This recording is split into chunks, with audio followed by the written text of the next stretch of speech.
Gonna chop it up about some things on the SANACAST. It's your girl, Sana. What's up? What's happening with y'all? DC is chilling. Your player partner, G-Biz. Let's get into it. Of course, being joined right now by the one and only Mayor of Antioch over here, Lamar Thorpe. Thank you for joining us this morning. Well, thank you for having me. Yes, we're missing G-Biz. He's supposed to be here, and I know he had questions about reparations and some other stuff for you. So he'll pop in here in about a second. You know, that movement's getting underway. People are reading about, you know, that discussion. So we'll see how that goes. But, you know, let's start by just congratulating you, dude, on, you know, your accomplishments. You know, I don't want to harp on it too much because everybody has a past that doesn't really have much to do with the future. But you know, you, as you mentioned a minute ago, we were kind of joking how people are always talking to you about being born in prison and, you know, foster care and all this other stuff. So there he is. Hey, I went to the wrong link, man. I went to the one that popped up in the, you know, work email. I'm forgetting this on this email. But hello, how y'all doing? Yeah, Gary, Lamar, Gary. How are you, sir? Good. How are you? So we're starting at the beginning. We were starting with the born in prison and yada yada. So do you mind me asking, like, what was your mother incarcerated for? She you don't have to answer. she jumped the white man and carjacked him. Oh. And she was pregnant with me at the time, and unfortunately she was a heroin addict.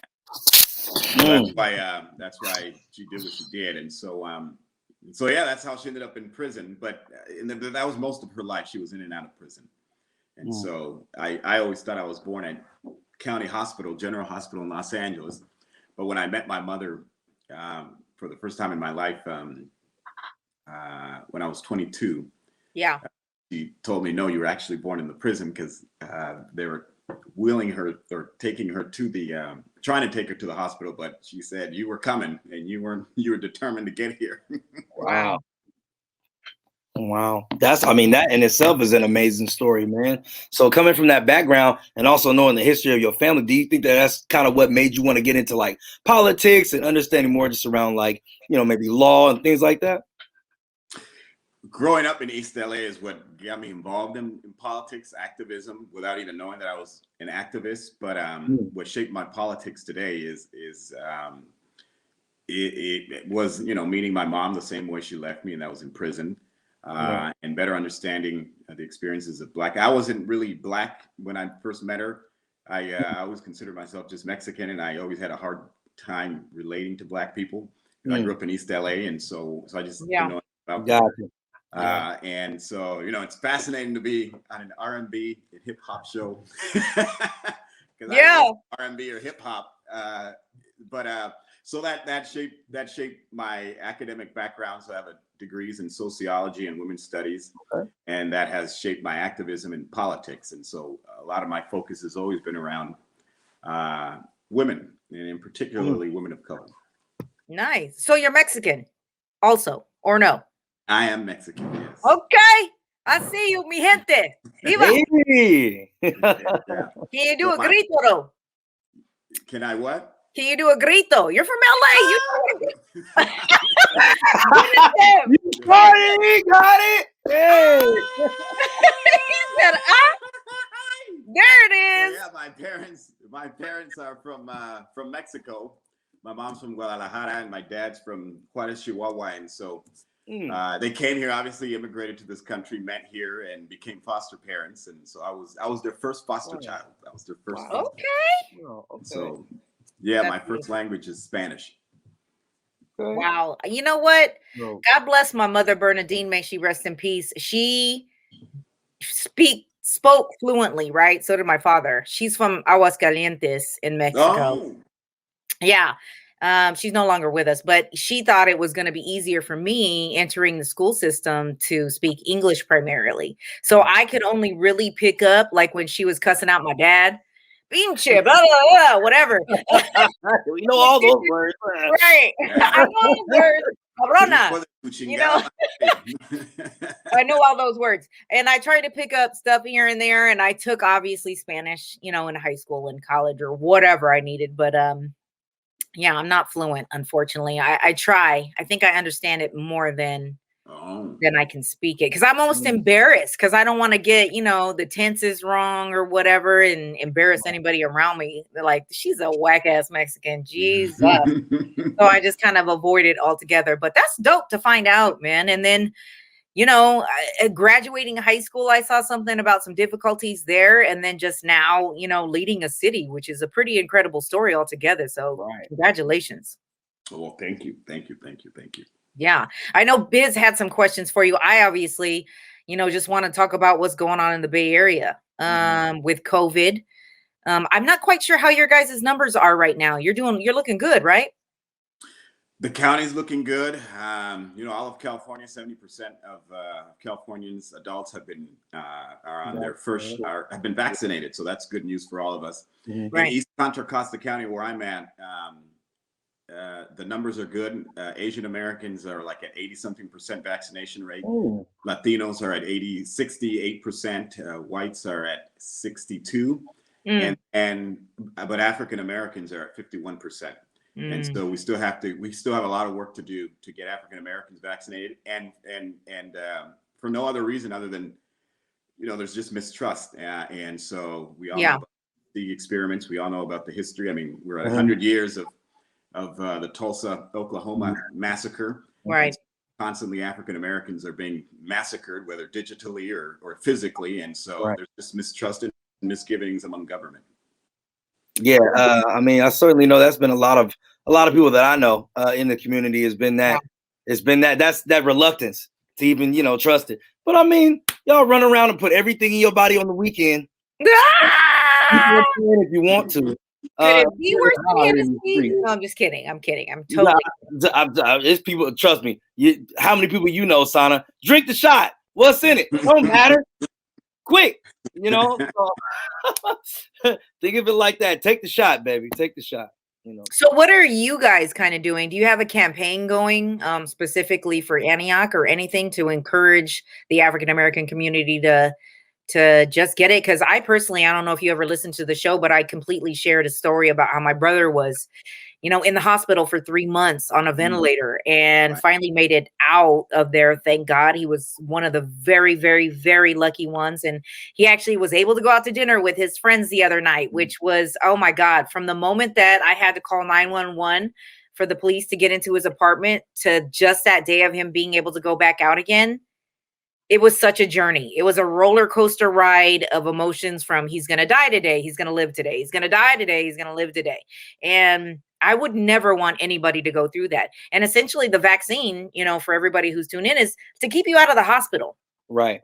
That ventilator life is not what you want. And he still doesn't have full complete use of his right hand. You're essentially brain inactive for however long you're on that thing. So, I continually use our platform to encourage people just to at least, especially if you have underlying health conditions, which we know the African American community, heart conditions and, different things, as well as Latinos, diabetes, which is what my brother had. So what are you guys doing in Antioch to kind of, try to encourage people to, go out there and get the vaccine? Right. Well, we're doing the county's supposed to be taking the lead, but obviously in this area they're just falling short. And so, I use my platform as a Black mayor to encourage Black residents to do what they need to do in order to keep the trend going down. Yeah. But I mean, it was funny listening to you talk about, we take shots on the weekends, but we wouldn't say that to like a veteran who's suffering from post-traumatic stress syndrome. And collectively, as African Americans, we are suffering from post-traumatic stress syndrome because of the injustices that have been inflicted on us. Very much. And it's hard. It is hard to tell someone. I mean, I have a neighbor who went to Stanford University, has Black family, and there is nothing I can say to her to make her trust government for her to go and inject her and her family in order for all to be safe, because of that trauma that we have experienced in the past. And so it's hard. It's not easy by any stretch of the imagination. It has nothing to do with income level. It has nothing to do with anything other than the mistrust and misgivings that Black people have with government. Yeah. I get that. Which is quite understandable, Right. Historically, we haven't had the easiest time out here. So which is why looking at Governor Newsom put together this task force to try to figure out how to come up with some type of reparations for African people, African Americans here in California. I think is really, really dope. What's your take on the whole thing? And do you know like people who are going to be a part of this task force that that might be really kind of fighting that good fight to help us all get there? So I know probably as much as you do. I'll probably have to learn more about it, but I did hear about it. I did read about it. So, it's always, I think it's great. I think, forget where a city in North Carolina that did something similar, and they're like, this is what we're going to do to do our own version of reparations. Some people think it's that Black people are asking for some free check that we should get, although I'm not opposed to that. That some check that you get. I'll take it.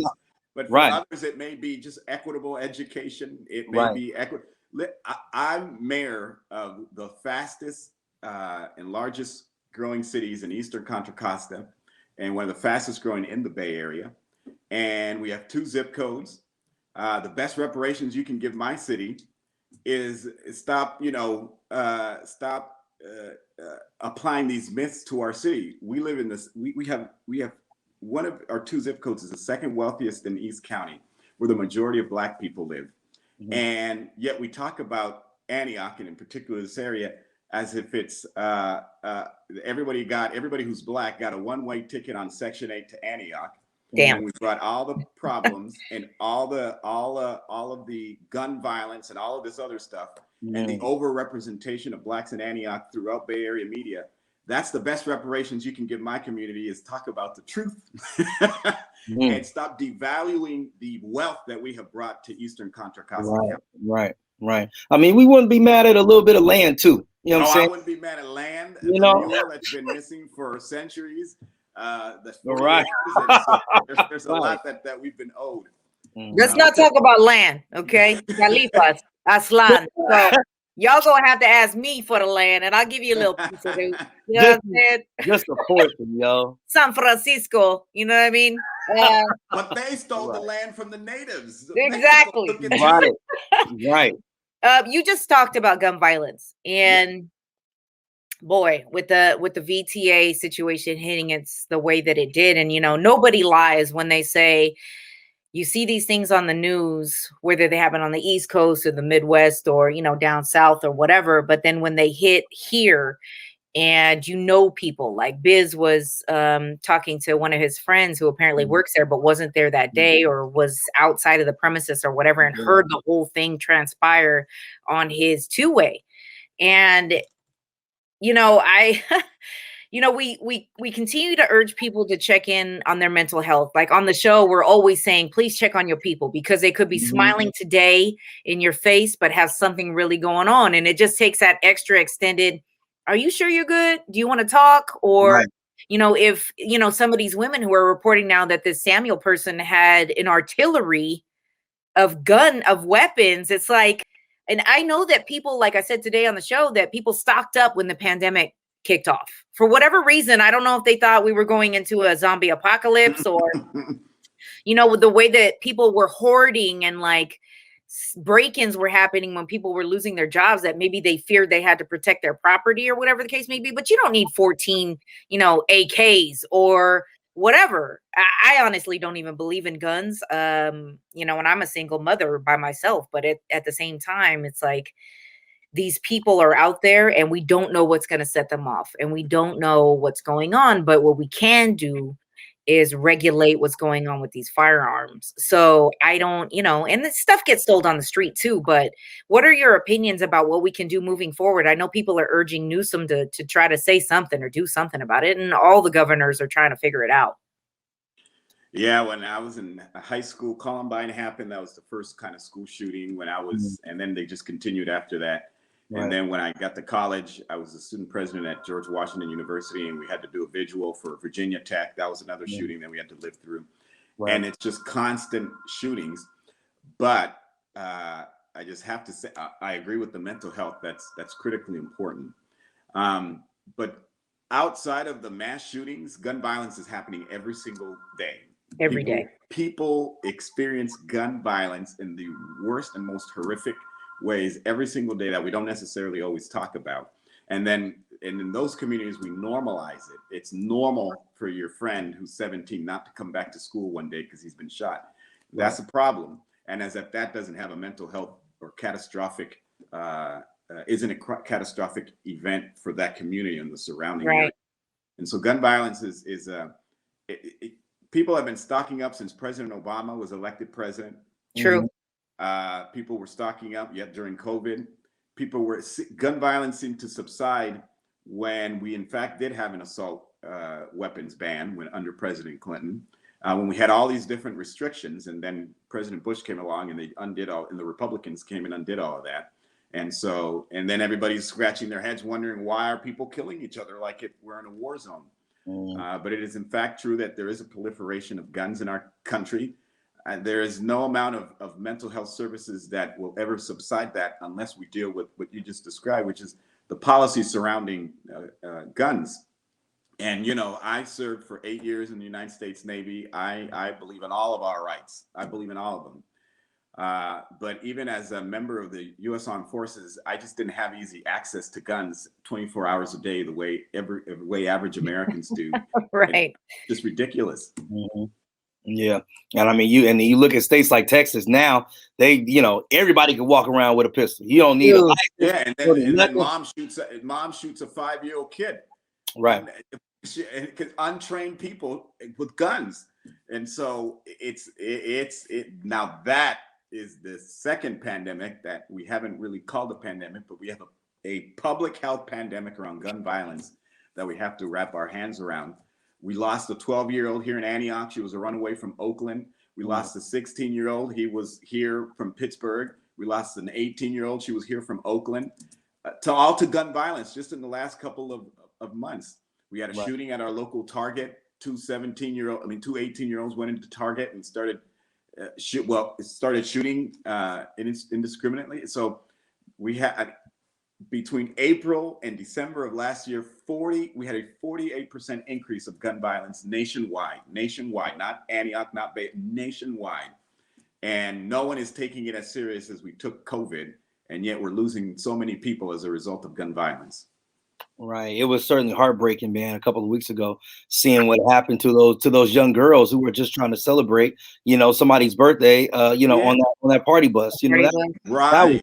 Yeah. So that was, but absolutely, it's happening everywhere. And, I live in Oakland personally. So, I mean, looking at the increase in gun violence over just the last 2 years, how it's continued to just go up, and the homicide rates raise more and more. So absolutely, I think just being more aware of, what's going on and making sure people are, man, look, put them down, yo.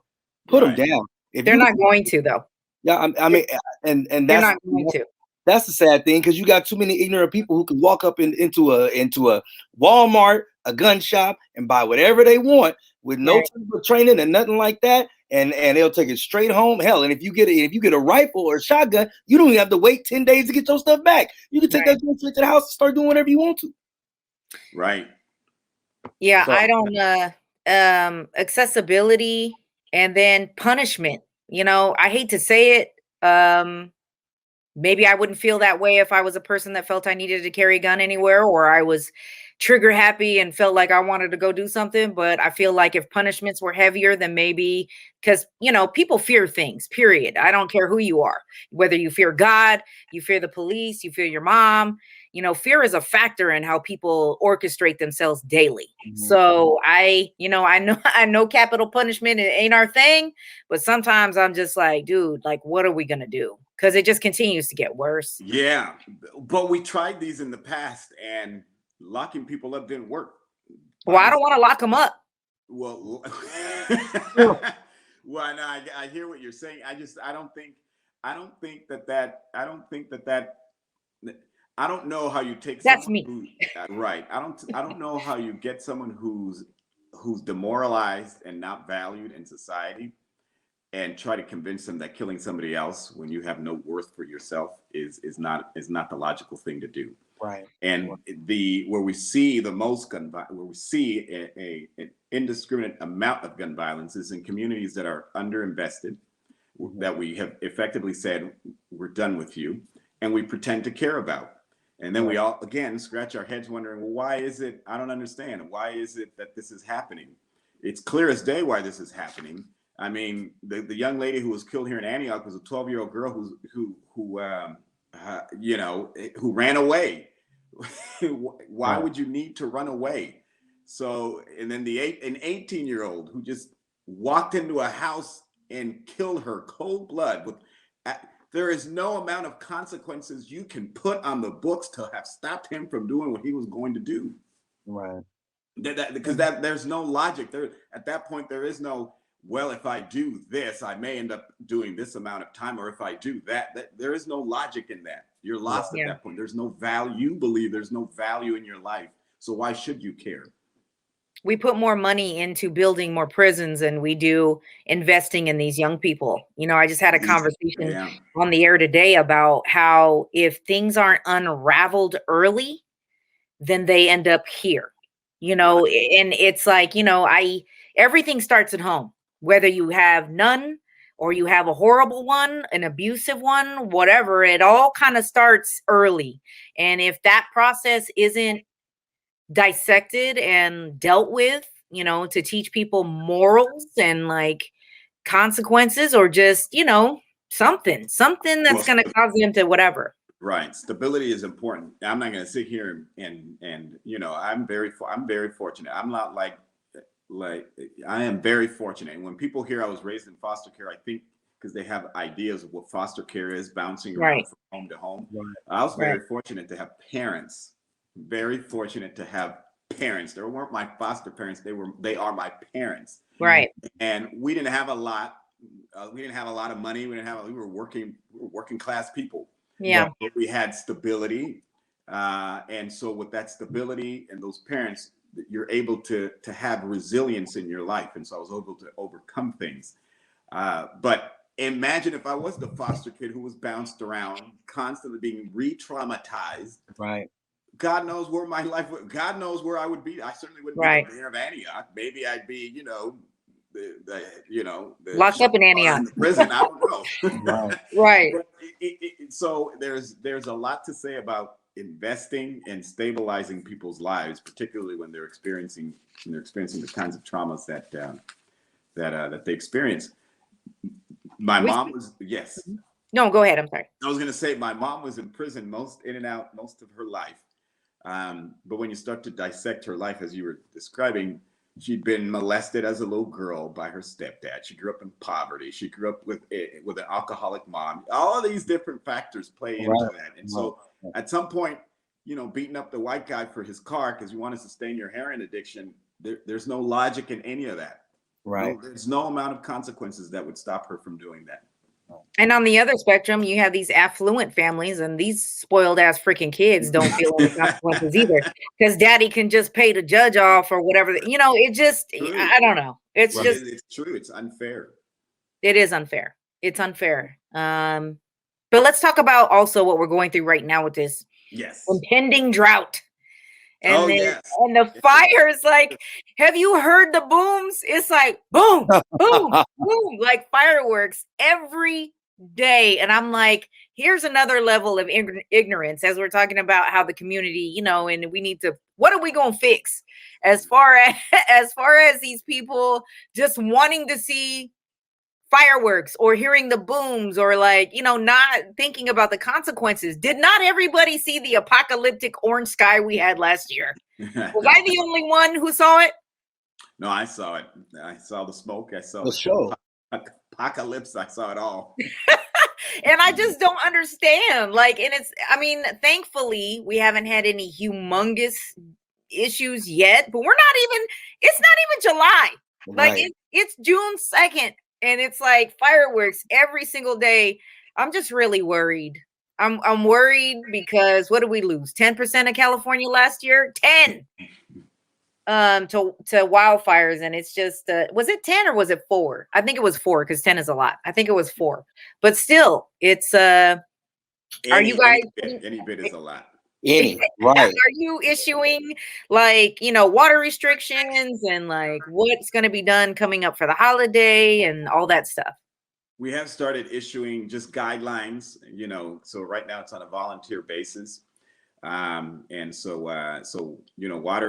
water, particularly here on the Delta, Antioch sits on the confluence of fresh water and salt water, which is the San Francisco Bay. And so that water is an important water source to all of California. Most Californians drink their water from right here from Antioch. So that's great. But we also recognize that water shortages are a real thing. So we literally just invested in a $90 million water desalination plant so that we can start. So that's under construction now. So we'll be pumping salt water and we'll be desalinating it and then providing it to the ratepayers. And so other cities need to kind of take a look at this, particularly cities in Southern California, so that they can stop relying on Northern California for water. Right. And then we can equitably share water so that, the reality is we can't stop everyone from their fireworks. And so there's going to be consequences as a result of that. Right. But the last thing we should be worried about is whether or not we have enough fire to put out wildfires. Enough water. Yeah. So, so those are all true things.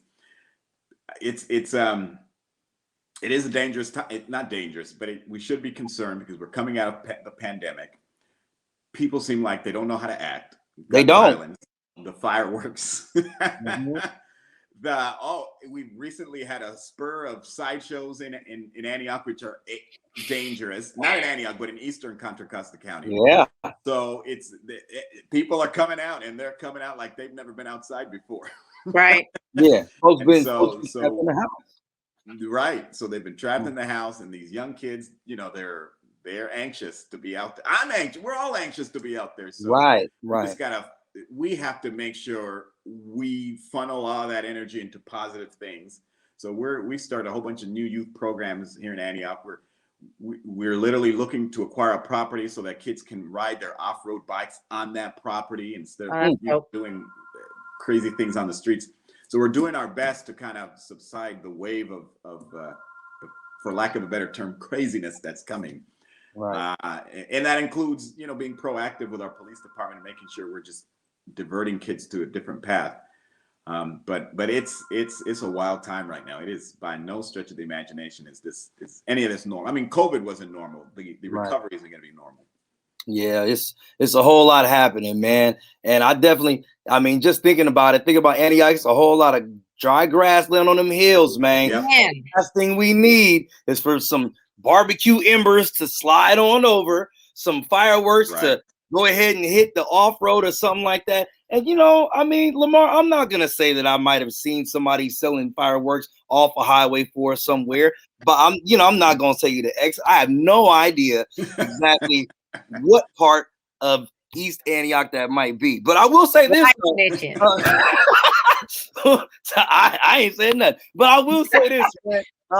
Where there is a lot of space, there's a lot of opportunity for things to go bad. And I do know that a lot of times, especially in areas like Antioch, Pittsburgh, and other kind of, spaces like that in Eastern Contra Costa County, that these are things that especially youth and youngsters want to do, So hopefully we can get it together. I know it seemed like they started damn near in April with these fireworks, and we just need to be able to make it through the summertime, get past this wildfire season, and please don't burn down the state. Summertime, we got to make it to the holidays. Man, right.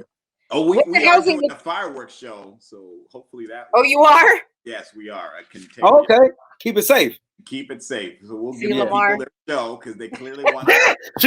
She looked at you like you was a part of the problem. No, we'll do it on the actual Delta with boats and barges, and so we will be completely safe. Thank God. No fire. What's the housing looking like over there in Antioch? I know you gotta go. They're like, we need you to make decisions over here. Get off that damn podcast with them radio people. But what's the housing prices looking like? Because different counties are starting to start up, like San Jose with the Google campus project, and now we talked about who today in Oakland. I think they're doing an affordable housing thing. Are there areas of Antioch that we can do some building on? We are building. We've got a lot of communities that are up in line. We've got our Wildflower Station. That's a mixed-use development project that's in the works. It's almost completely sold out. Those are condos, and we have an affordable housing project that's coming online. That's going to be 300 units, I believe. We've got a 2 or 3 gated communities that are being built out right now. So. And then we've got another few projects in the pipeline that are also coming. So there's a lot in terms of housing. The question is it going to be affordable? And the answer is probably not. Oh, damn. I was going to ask. I bought my home during the downturn. We moved here from Maryland, and we paid $359 for 3,000 square foot plus. Oh, wow. And as I'm looking at the home sale prices per square footage, my house would sell for 900-something thousand right now. And I don't know who's paying that, but somebody's paying, because obviously the market it's a seller's market right now in Antioch. Right. And so we're doing very, very well as it relates to real estate. But we don't just rely on real estate, because we've learned not to do that, because we were the epicenter of the mortgage foreclosure crisis. So we have new revenue coming in from cannabis. I'm determined to make this the cannabis capital of. Go ahead and okay. So we fought for cannabis. Sales tax revenue is we're one of the few cities in California that didn't furlough or lay off anybody during the pandemic. As a matter of fact, we were in the black thanks to cannabis. Thanks to cannabis. Turn up. So the city is in great financial shape, and the real estate market is doing great. But that doesn't excuse the fact that while the housing market is great here, I just have to emphasize this: the narrative constantly undervalues Antioch because of Black people and the stereotypes and myths that we have applied to Black people in Eastern Contra Costa County. Our zip code is wealthier than Oakley and Brentwood, and yet the same house would probably cost a little more in Brentwood because of how we devalue Black people here in Antioch. And that's not right. Yeah. Yeah, man. I mean, that's certainly a story we've heard. Yeah. People are cheap, though, Lamar. I mean, they are. Make it bubblegummy, make it palatable, but put little unicorns or whatever. Antioch's beautiful. Put sparkles and glitter, rainbows, and they'll be like, "Oh my God, Antioch! Yeah, Antioch's amazing." Yeah, they love the simple, palatable sell. So spend a little money on campaigning, slap a unicorn on there. Antioch's popping again. Look at that. Telling you, they're cheap. We put banners. We've never done banners like on the poles, the light poles on the main streets, and says Antioch Opportunity lives here. And we started to redo all the medians with new plants, and we did all the infrastructure. We did the pipes and all. And people would think we invented Antioch yesterday. It's so bright. Oh my God, look at this! Oh, Antioch! It's the same city. Right. You put a unicorn on there, you're gonna be the capital of the cannabis industry. I'm telling you. Just because you said it, I'm kidding about the unicorn. Well, I appreciate you and your time today, man. And again, congratulations. What a true success story you had. Right. I mean, for somebody whose future was blank from the beginning, almost, to creating yourself into the person that you are today and leading a city here in the Bay Area, which, we're still a major part of this whole United States. And, it's pretty incredible. And I got to give you some love, and thank you for spending time to talk about everything that we have going on. I'm hoping that whoever listens, wherever, we got the same problems y'all do, and we're trying to figure it out like y'all are. But, with people like Lamar and these different people leading our cities in our area, hopefully it'll be a brighter tomorrow, man. That's all we can really pray for. Absolutely. Well, thank you for having little old me. Oh, man, you a big deal out here. Thank you, Lamar. Yeah. Keep on doing that good work in the 925, man. And we are a tool for you. So if you need anything to be projected, we're a little somebody out here, but we got some listeners. So if you ever need anything, you've got a special event, especially community stuff we love, please reach out. Your assistant has our email. Let us know. Absolutely. Well, thank you so much, everybody. I appreciate spending time with you guys. All right. Well, you have a great day. Thank you for your time. All right. Take care. That's going to wrap it up for the SANACAST today. Make sure you subscribe over there and listen to us every morning, 6 to 10 a.m. on KMEL in the Bay Area. You can get it on that free iHeartRadio app.